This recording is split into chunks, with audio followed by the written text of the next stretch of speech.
क्यों हो रहे हैं यह किसान आंदोलन? आखिर सरकार से किया चाहते हैं किसान?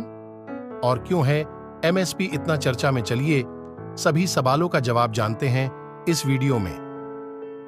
एमएसपी का मतलब है न्यूनतम समर्थन मूल्य, जो केंद्र सरकार द्वारा तय किया जाता है।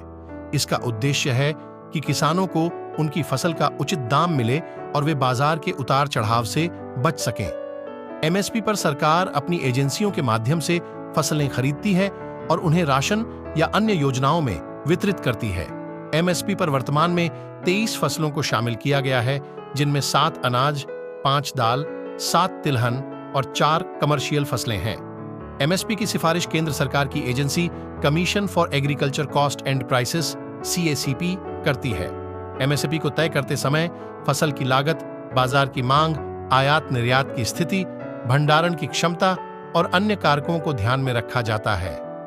एमएसपी की व्यवस्था का शुरुआत 1960 के दशक में हुई थी, जब देश में अनाज की कमी का सामना करना पड़ा था।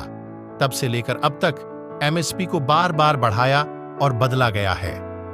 एमएसपी पर पहली बार धान के लिए 1966-65 में 39 रुपये प्रति क्विंटल तय किया गया था।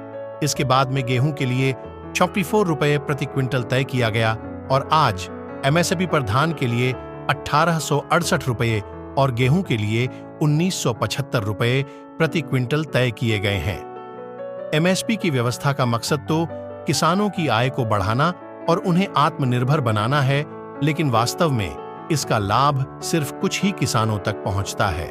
एक अनुमान के अनुसार देश के केवल 6% किसानों की फसल ही एमएसपी पर खरीदी जाती है। बाकी के किसानों को अपनी फसल बाजार के दबाव में कम दाम पर बेचनी पड़ती है।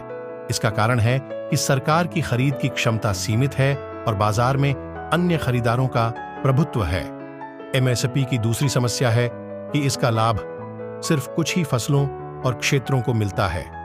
ज्यादातर एमएसपी पर गेहूं और धान की खरीद होती है, जो कि पंजाब, हरियाणा और उत्तर प्रदेश जैसे राज्यों में अधिक उगाए जाते हैं। इसके अलावा दाल, तिलहन और कमर्शियल फसलों की खरीद बहुत कम होती है, जिससे दूसरे राज्यों और किसानों को नुकसान होता है। एमएसपी की तीसरी समस्या है कि इसका निर्धारण एक निष्पक्ष और पारदर्शी तरीके से नहीं होता है। एमएसपी को तय करते समय किसानों की लागत को पूरी तरह से नहीं लिया जाता है। इसके अलावा एमएसपी को बढ़ाने का फैसला राजनीतिक दबाव और वोट बैंक की नजर से लिया जाता है। इसीलिए किसानों की सबसे खास मांग न्यूनतम समर्थन मूल्य एमएसपी के लिए कानून बनना है, जिसको लेकर किसान लगातार आंदोलन पर लगे हुई है।